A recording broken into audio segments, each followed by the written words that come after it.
But I want to talk about Each Way Albo, because Each Way Albo stands there and says climate emergency in the parliament, but we're not going to do 45% emissions target because that really hurt us at the last election. We won't do 2030, we'll do 2050. But Scott Morrison should do more on...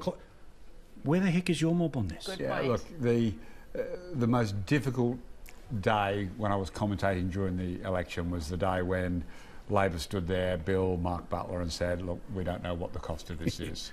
I don't think that's a sustainable position going forward. I think they're going to have to be a little bit more definitive. Yes, they're going to have to move the target out. They cannot be as ambitious. It is not feasible. And Albo has been upfront with... But you can't say climate emergency at the same time. You can't say, here's the siren, but we'll call the fireys in 2 weeks later. I don't think that's a fair characterisation. I think Albo is repositioning the party to accept that we cannot deliver what we promised at the last election going into the next election. It literally is not possible. It would completely be a catastrophe for the economy. You have to have a much more managed process over time. So not everyone in Labor accepts that, of course. No, but I think Albo will win this fight. Because it is actually the only sensible position for Labor to have.